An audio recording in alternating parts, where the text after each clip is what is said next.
Movie के शुरुआत में हम एक लड़के को देखते हैं और इस लड़के का नाम डेविड है, जो नदी के किनारे बैठकर केकड़े को पकड़ रहा था और वह केकड़े को पकड़कर एक बोतल में बंद कर रहा था। और तभी वहां पर एक टीन एजर की बहुत ही खूबसूरत लड़की उसके पास में आती है और इसका नाम मैग है। और वह लड़की डेविड के पास में जाकर उसकी मदद करने लगती है और वह बातें करते हुए अपना नाम एक दूसरे को बताते हैं। और जब मैग जा रही होती है तभी डेविड उससे उसका एड्रेस पूछता है और जब मैग उसे अपना एड्रेस बताती है तो वह समझ जाता है कि यह उसके पड़ोस में ही रहती है। और जब भी मैग इधर उधर जाती थी तो डेविड उसकी तरफ अट्रैक्ट हुआ करता था और इससे पहले डेविड ने किसी लड़की के प्रति ऐसा कुछ भी नहीं किया था। और इसकी वजह से हमें समझ में आ जाता है कि डेविड मैग को पसंद करने लगा है और उसे जब भी मौका मिलता डेविड मैग से बातें करने लगता है। और मैग की भी एक अलग कहानी है और उसके माता पिता एक कार एक्सीडेंट में मारे जा चुके हैं और उसकी छोटी बहन सुजन भी डिसेबल हो गई है और इसी की वजह से वो अपने आंटी के घर पर रहने के लिए आए थे। और इसके आंटी का नाम सैली है और इसकी आंटी खूबसूरत लड़कियों को पसंद नहीं करती है क्योंकि वह समझती है कि किसी भी लड़ाई के पीछे या किसी भी क्राइम के पीछे खूबसूरत लड़कियों का ही हाथ होता है। और सैली बचपन से ही मैग को पसंद नहीं करती थी और सैली के कुछ बच्चे भी होते हैं और कुछ समय के बाद सैली के बच्चे के दोस्त उसके घर पे आते हैं खेलने के लिए और सैली इन सभी बच्चों को बियर स्मोकिंग करना सिखाती है। और सैली कभी भी मैग को पसंद नहीं करती थी और कभी कभार तो सैली उसे खाना भी नहीं देती थी और उसके साथ बिल्कुल सौतेले जैसा व्यवहार करती थी और सैली उसे कई बार तो वैसा भी कह देती थी। और इसके बाद हम मैग को देखते हैं जो डेविड को पसंद करने लगी थी और वह उसके लिए एक पेंटिंग बनाती है और वह इस पेंटिंग को डेविड को दे देती है और यह पेंटिंग देखकर डेविड बहुत ही खुश हो जाता है और वह इस पेंटिंग को उसकी आंटी को दिखाता है। और जैसे ही उसकी आंटी इस पेंटिंग को देखती है वह बहुत ही ज्यादा गुस्सा होने लगती है और वह मैग पर गुस्सा करने लगती है। और कुछ दिनों बाद हम देखते हैं कि मैग की आंटी के बच्चे मैग को परेशान करने लगते हैं और उसके प्राइवेट पार्ट को टच करने लगते हैं और इसकी वजह से मैग उन सभी पर गुस्सा करती है।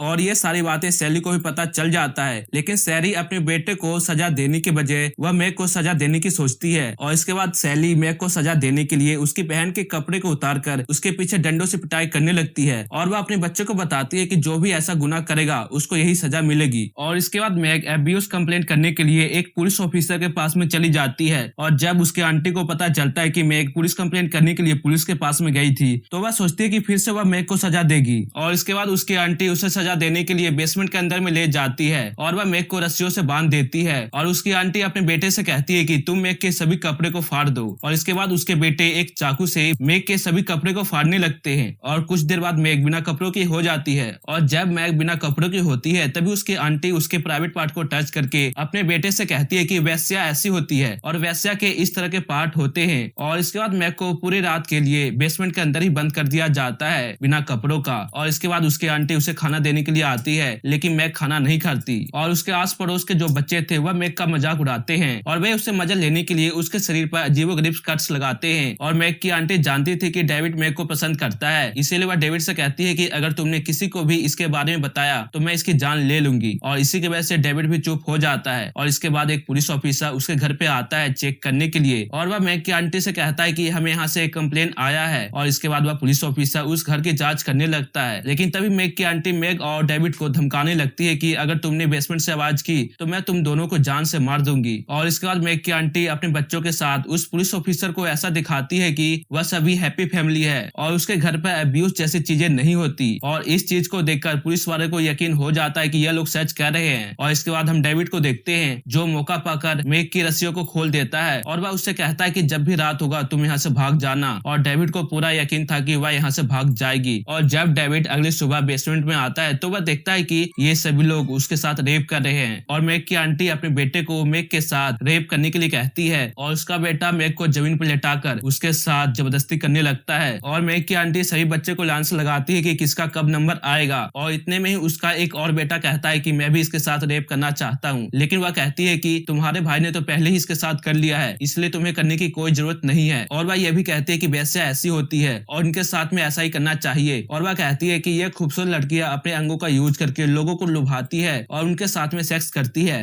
और तभी वहां पर एक लड़की मैग की आंटी को सुझाव देती है कि क्यों ना हम इसके शरीर पर कुछ अश्लील चीजें लिख दे जिसकी वजह से अगर इसके कोई भी कपड़े खोलेगा तो उसे पता चल जाएगा कि यह एक वैश्या है। और यह सुझाव मैग की आंटी को पसंद आता है और इसके बाद मैग की आंटी बहुत ही हिंसक तरीके से उसके शरीर पर अश्लील चीजें लिख देती है और वह मैग से कहती है कि मैं तुम्हें बहुत ही जल्द मार दूंगी। और इसके बाद उसके आंटी उसके प्राइवेट पार्ट की बात करती है और वह कहती है कि हर चीज के जड़ के पीछे यह प्राइवेट पार्ट ही होती है और ऐसी लड़कियां अपने प्राइवेट पार्ट को दिखाकर काफी लोगों को अपनी तरफ आकर्षित करती है और वह यह भी कहती है कि क्यों ना हम इसके प्राइवेट पार्ट को ही जला दे, और वह ऐसा करने के लिए जाती है और डेविड को यह सब देखा नहीं जाता, इसलिए वह वहां से भागने लगता है। लेकिन तभी मैक के आंटी के बच्चे उसे पकड़ लेते हैं और डेविड को भी मैक के सामने बांध दिया जाता है और डेविड को भी यह हिंसक नजारे ना चाहते हुए भी देखना पड़ता है और रात भर के लिए डेविड, मैक और उसकी बहन को वहीं पर बेसमेंट में छोड़ दिया जाता है। और जब अगली सुबह डेविड उठ जाता है तो वह देखता है कि वह रस्सियों से बंधा है और कुछ देर बाद वह इस रस्सियों से आजाद हो जाता है और वह सूजन के पास में जाकर उसे दिलासा दिलाने लगता है और सूजन उससे कहती है कि यह सब मेरी वजह से हो रहा है, अगर मैंने अपनी बहन को यह नहीं बताता कि मेरी आंटी मेरे साथ अब्यूज करती है तो वह यहाँ से भाग जाती। और डेविड कहता है कि मैं कुछ करता हूँ यहाँ से भागने का, और वह बेसमेंट में कुछ सामानों को इकट्ठा करके उसमें आग लगा देता है, जिसकी वजह से वहाँ पे आग लग जाती है और इसके धुएं ऊपर जाने लगते हैं और इस धुएं को मैक की आंटी के बच्चे देख लेता है और वह इस बात को अपनी माँ को कहता है, जिसकी वजह से मैक की आंटी दौड़ते हुए बेसमेंट के अंदर आती है और डेविड दरवाजे के पीछे छुपा था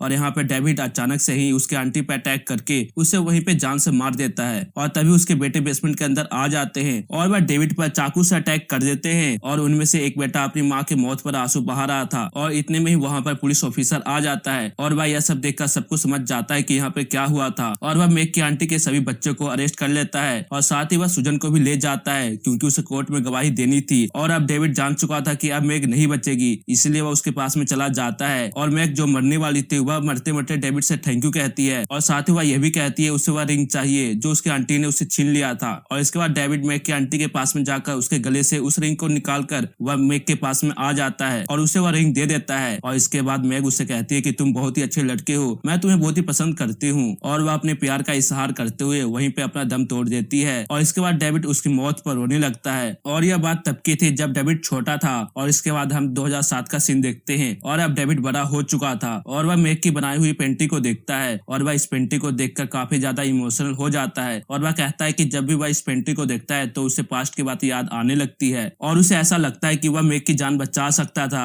लेकिन वह उसे बचा नहीं पाया। और इसके बाद यह मूवी यहीं पे खत्म हो जाती है।